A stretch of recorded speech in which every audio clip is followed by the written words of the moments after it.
नमस्कार प्रिय विद्यार्थियों, आज की कक्षा में फिर से आपका स्वागत है। अभी हम चल रहे हैं गुरु नानक जी में, और गुरु नानक जी में ये तीसरा वीडियो है आपके समक्ष। BA part first Guru Nanak प्राचीन काव्य। और गुरु नानक जी का हमने परिचय देखा था पहले वीडियो में। दूसरे वीडियो में हमने उनके कुछ पद पढ़े थे, और ये जो तीसरा वीडियो है गुरु नानक जी से संबंधित, उनमें उनके शेष जो 2 पद हैं, एक पद और एक्चुअल में कुछ साखियाँ हैं, 7 साखियाँ हैं, वो हम यहाँ पर पढ़ने का प्रयास करेंगे। सप्रसंग व्याख्या होगी। आप अपने पास में जो इस वीडियो की डिस्क्रिप्शन बॉक्स में जो PDF भेजा गया है, उस PDF को डाउनलोड कर लें। उसी के आधार पर हम अध्ययन करेंगे। ये सारी तस्वीरें मैंने उस PDF में जोड़ी हैं, ज्ञानवर्धन के लिए आवश्यक होगी, ये रख लीजिए अपने पास में। तो हम ये 2 पढ़ चुके थे, तीसरे में आइए शुरू करते हैं। अब राखूं दास भाट की लाज। अब परमात्मा से प्रार्थना है एक तरह से, हे ईश्वर, ईश्वर से प्रार्थना करते हैं। निवेदन किया गया है इसमें कि स्वयं को दास भाट कह रहे हैं। भाट कौन होते हैं? भाट होते हैं कि जो गुणों का गुणगान करते हैं। राजाओं के दरबार में हुआ करते थे चारण भाट, जो गुणगान किया करते थे। तो गुरु नानक भी स्वयं को परमात्मा का भाट कहते हैं, दास कहते हैं। तो एक तरह से अगर हम देखें तो ये विनय की भक्ति का गुण यहाँ पर देखा जा सकता है कि गुरु नानक परमात्मा से अरदास करते हैं, निवेदन करते हैं, और क्या कहते हैं, अब राखूं दास भाट की लाज। कि देखिए होता क्या है कि एक व्यक्ति अगर किसी व्यक्ति की निरंतर, सामान्य रूप से व्यक्ति के रूप में बात करें तो अगर किसी की निरंतर सेवा कर रहा है, तो उस स्वामी का भी दायित्व बनता है कि उस अपने दास की लाज रखे, कि लोगों को कहने का अवसर न देते कि ये देखो कितनी सेवा की लेकिन फिर भी इसको कोई फल ना मिला। तो गुरु नानक कहते कि हे ईश्वर, मैं आपका कब से आपका नाम स्मरण करता हूँ, आपके प्रति मेरी जो समर्पण है, मेरा जो भाव है, उनकी आप लाज रखिएगा। अब राखूं दास भाट की लाज। अब देखिए उदाहरण भी प्रस्तुत करते हैं कैसे कैसे लाज रखना, कि जिस प्रकार से प्राचीन समय से जो ईश्वर है वो अपने भक्तों की लाज रखता है, उसी प्रकार से आप भी अपने इस भक्त की लाज रखिएगा, अपने इस भक्त की, अपने इस दास की, अपने इस भाट की लाज रखिएगा। कैसे? जैसे राखी लाज भगत, जिस प्रकार से आपने अपने भगत प्रहलाद की हरणाकस फारे कर आज, कि जिस प्रकार से आपने अपने भक्त प्रहलाद की राज, भक्त प्रहलाद की आपको कहानी मालूम होगी कि जो भक्त प्रहलाद थे वो विष्णु के, वासुदेव के भक्त थे, और उनके पिता का नाम था हिरण्यकश्यप। तो हिरण्यकश्यप नहीं चाहते थे कि उनका पुत्र प्रहलाद प्रार्थना करे ईश्वर की, ईश्वर का नाम ले, वो अपने स्वयं को, अपना ईश्वर, स्वयं को ईश्वर स्वीकार करते थे। तो काफ़ी अत्याचार करते थे प्रहलाद पर। तो अलग अलग ढंग से अत्याचार किए, होलिका के साथ में जलने के लिए मजबूर कर दिया, खंबे के साथ में बांध दिया। तो अंत में खुद प्रभु प्रकट होकर, खुद ईश्वर प्रकट होकर नरसिंह अवतार के रूप में प्रकट होते हैं, और हिरण्यकश्यप को क्या कहते हैं, फारे कर आज। फारे यानी फाड़ दिया, कि हिरण्यकश्यप को फाड़ कर, अपने हाथों से फाड़ करके, जिस प्रकार से आप अपने अपने भक्त प्रहलाद की लाज रखी थी, ठीक उसी प्रकार से लाज मेरी भी रखिएगा। पुनी द्रौपदी लाज रखी, और उसी प्रकार से, जिस प्रकार से भक्त प्रहलाद की रखी, उसी प्रकार से जिस प्रकार से आपने द्रौपदी की लाज रखी, हरि प्रभु, हे कृष्ण बनकर, हे परमात्मा बनकर, हे ईश्वर बनकर आपने जो द्रौपदी की लाज रखी। द्रौपदी का आपको प्रसंग मालूम होगा कि जब भरी राज्यसभा में पांडव अपनी पत्नी द्रौपदी को कौरवों के हाथों हार चुके थे, तब कौरव उनको सभा में बुलाते हैं द्रौपदी का, और उनका चीरहरण करते हैं। दुशासन साड़ी खींचता गया उसको, लेकिन कृष्ण जो ईश्वर थे वो उनकी रक्षा करने के लिए आए, और इधर से साड़ी खींचते गए और इधर से उसके साड़ी जोड़ते गए, जोड़ते गए, जोड़ते गए। दुशासन खींचता गया, लेकिन वो साड़ी ख़त्म नहीं हुई। तो फिर ये कहा जाता कि नारी है कि सारी है, कि सारी है कि नारी है, नारी ही की सारी है कि सारी ही की नारी है। कि देखिए वो उसको आश्चर्य हुआ, तो इस आश्चर्य को इस जो अभी मैंने पद कहा था उसमें व्यक्त किया गया है।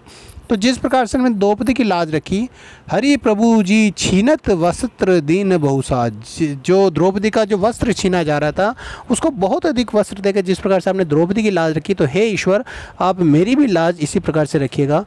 सोदामा अपराते रखिया, और जिस प्रकार से हमने सोदामा, सुदामा ने अपना यानी अपनत्व की भावना, जिस प्रकार से आपने कृष्ण बनकर सुदामा के साथ में अपनत्व की भावना रखी। गणिका पड़त पुहे तिहे काज, और गणिका का भी आपने कल्याण कर दिया।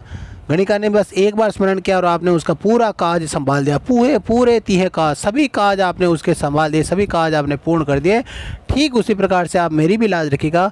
स्त्री सती गुरु, कलयुग में तो कहा गया है कि स्त्री सती गुरु सुमरन कलयुग, इस कलयुग में तो गुरु का स्मरण करते ही उसका भव पार हो सकता है, बेड़ा पार हो सकता है, उसका उद्धार हो सकता है। तो गुरु नानक जी अंत में कहते हैं कि हे प्रभु, अब तो आपके दास की लाज रखना भी आपके हाथों में है, इसलिए इस भक्त की, अपने इस गुरु नानक की, अपने नानक की भी आप इस ढंग से लाज रखेगा। विशेष में बात करें तो जो नाम स्मरण की महिमा यहाँ पर भी कही गई है। नानक जी मानते हैं कि जो सच्चे मन से भगवान की आराधना करते हैं तो उसकी निश्चित तौर से उद्धार होता है, भव सागर से पार हो जाता है। अलंकारों की अगर हम बात करें जाए तो अलंकार यहाँ पर अनुप्रास अलंकार का प्रयोग देखा जा सकता है। अनुप्रास वैसे लगभग किसी भी पद में आ ही जाता है, पुनरावृत्ति हो ही जाती है वर्ण की। और उदाहरण अलंकार है कि ये उदाहरण में भक्त प्रहलाद का उदाहरण रखा गया है, द्रौपदी का उदाहरण रखा गया है, गणिका का, सुदामा का जो उदाहरण रखा गया है, तो वहाँ पर उदाहरण अलंकार भी हमें देखने को मिलता है। चलिए तीसरा पढ़ते हैं हम।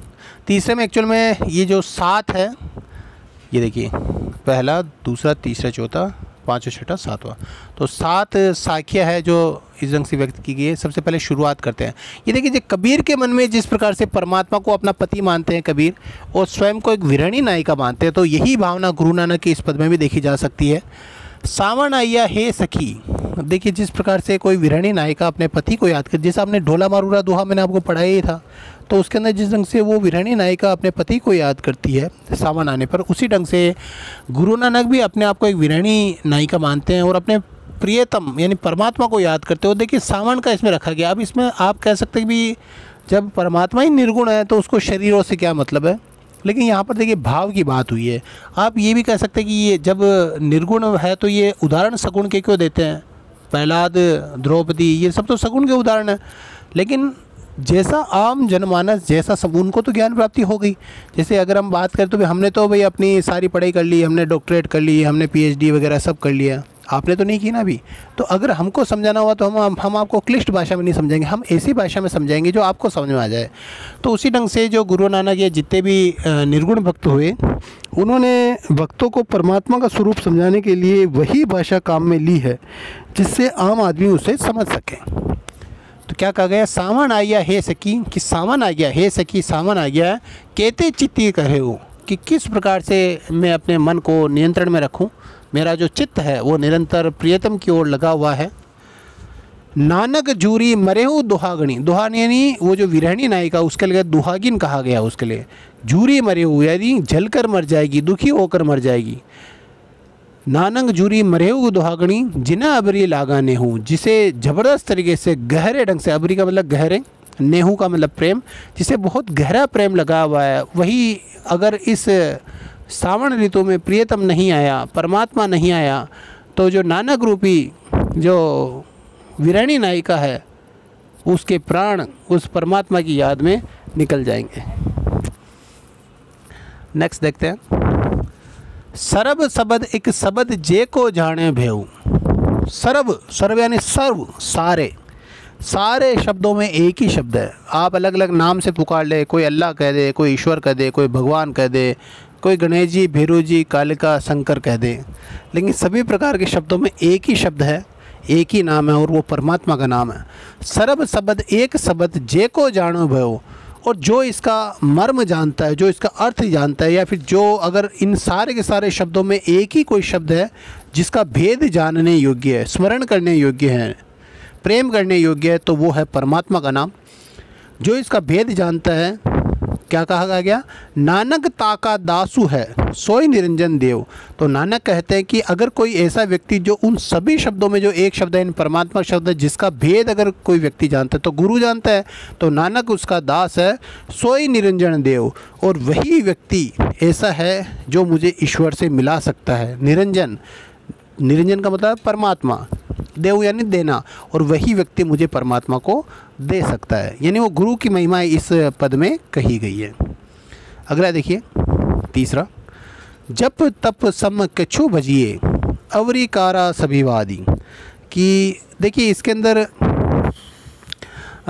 सांसारिक प्रवृत्तियों की बात कही कि कोई व्यक्ति चाहे जप तप करे, चाहे कुछ भी करें, लेकिन वो विकारों से पूरी से भरा होता है। कोई तीर्थ जा रहा है, कोई भगवान का नाम ले रहा है, लेकिन वो तरह तरह के वाद विवादों से भरा है कि भाई ईश्वर का कौन सा स्वरूप है।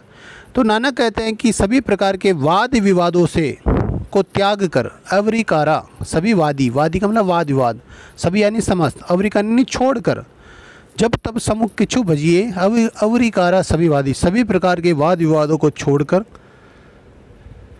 जो भगवान का जप तप करता है, जप तप सम कछु भजिए, उस ईश्वर का जो जप तप करता है, नानक भणिया मनिर बुझी। तो नानक कहते हैं कि सभी प्रकार के वाद विवादों को, विकारों को त्याग कर भगवान का जप तप ही करना आवश्यक है।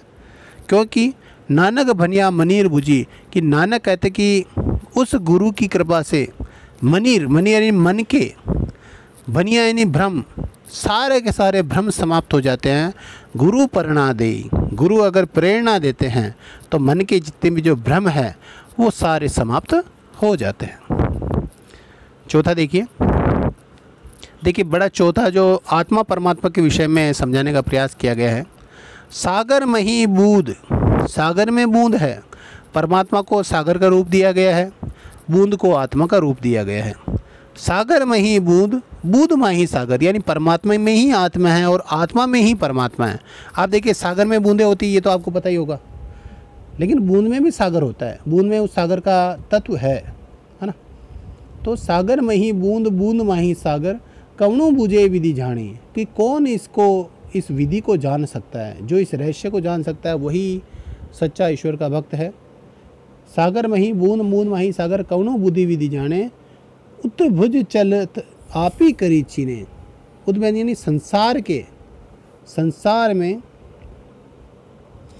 जो व्यक्ति इस प्रकार से अलग अलग अपनी अपनी गति से चलता रहता है, आप ही करी चीनी यानी चीनिया यानी पहचानना। इस संसार में जो इस रहस्य को नहीं जानता है कि आत्मा में ही परमात्मा है और परमात्मा में ही आत्मा है, जो इस तत्व को नहीं जानता है, वैसा व्यक्ति केवल अपने स्वार्थ के विचारों से चल रहा है। उतबुद्ध चलित आप ही करी चीनी यानी स्वयं को ही पहचानता है। आपे तनु पिछानी, वो स्वयं के शरीर को ही पहचानता है, लेकिन वो वास्तविक जो रूप है उस परमात्मा का रूप, वो उसको, उसका जो स्वरूप है उसको वो जान नहीं पा रहा है। फिर से देखिए इसको, पहली पंक्ति में तो आपको कोई समस्या आई नहीं होगी, दूसरी पंक्ति में देख सकते हैं हम, उतबुद्ध चले, इस संसार में चलता हुआ आप ही करी चीनी, स्वयं को ही जो पहचानता है, यानी आत्मा परमात्मा को जो नहीं पहचानता है, जो केवल स्वयं को ही पहचानता है, यानी स्वयं को ही वो सब कुछ स्वीकार कर रहा है, आत्मा के स्वरूप को नहीं जानता। आपे तो तनु पिछाने, तो वो बाद में चलकर वो इस बात के लिए पछतावा करता है कि उसने परमात्मा का वास्तविक स्वरूप नहीं पहचाना है। नेक्स्ट देखिए, पांचवा, बरतु नेम तीर्थ भ्रमे। देखिए जो निर्गुण भक्त है वो तीर्थ, व्रत, उपवास इनका खंडन करते हैं कि इनमें जाने से कोई फायदा नहीं है। बरतु नेम तीर्थ भ्रमे बहुतेरा बोलानी बूठ, कि हे मनुष्य, इस संसार में तूने बहुत सारे बरतु यानी व्रतों का पालन किया, नेम यानी नियमों का पालन किया, तीर्थ भ्रमे और तीर्थों में जाकर इस भ्रम का पोषण किया कि ऐसे करने से परमात्मा मिल जाएगा, लेकिन ये तेरा भ्रम ही था। बहुत तेरानी बोलानी बूट, और इस प्रकार से अलग अलग तरह, बहुत तेरानी बहुत तरह से, बोलानी यानी बोला, बूट यानी बहुत, जो भ्रम थे, अपने भ्रामक विचार थे, उसको तूने बहुत ज़्यादा बोला है। अंतरी तीर्थ नान का, नानक तो कहते हैं कि मनुष्य के अंतर में ही तीर्थ है। आप हरिद्वार जा रहे हो, गंगा स्नान कर रहे हो, लेकिन उससे कोई फ़ायदा नहीं है। नानक जी कहते हैं कि आपका जो हृदय है उसी में वास्तविक तीर्थ है। सोचत ना ही मूठ, हे मूर्ख, तो ये सोचता क्यों नहीं है कि जो तेरा अंतर है, जो तेरी अंतरात्मा है, उसी में सच्चा तीर्थ है। तेरे को परमात्मा की प्राप्ति के लिए कहीं और जाने की आवश्यकता नहीं है। सोचत ना ही मूढ़, कि हे मूर्ख, तू इस बात को क्यों नहीं सोचने लगता। अगला देखिए, नानक लगी तुरी मरे, शरीर के लिए कहा गया है कि जैसे कि हमारे गीता में भी कहा गया है कि आत्मा न जलती है, न तलवार से काटा जा सकता है, न शस्त्र से काटा जा सकता है, न पानी उसे गला सकता है। तो आत्मा की जो अनश्वरता है वो इसमें कही गई है। नानक लगी तूरी मरे। नानक कहते हैं ये शरीर तो मरेगा, जीवन ना ही ताणु। यहाँ पर देखिए आत्मा को जीवन कहा गया है इसमें, कि जो आत्मा है वो कभी भी समाप्त नहीं होगी, कि मनुष्य का शरीर तो समाप्त होगा, नानक लगी तूरी मरे, यानी शरीर तो मरेगा लेकिन जीवन कभी भी नहीं मरेगा, आत्मा कभी भी नहीं मरेगी। चोटे सेती जो भर लागी सा परमाणु, कि इस पर चले कितनी भी चोटें लगती चाहे बीमारी आए, चाहे बुढ़ापा आए, चाहे किसी प्रकार कोई प्रहार हो जाए, तो चाहे कितनी भी चोटी लग जाए, सेत यानी शतक भर, 100 शतक चोटें लग जाए, जो भर लागी सा परमाणु, जो परमाणु तत्व है, अंदर का जो आत्म तत्व है, भीतर जो निवास करता है, उसका नाश कभी भी होना संभव नहीं है। आत्मा की विशेषता बताई गई है इस 6ठे पद में। 7वां देखिए, नानक करण जिनी किया सोई सार करे। देखिए नानक अपने संदेश मानने के लिए कह रहा है भाई।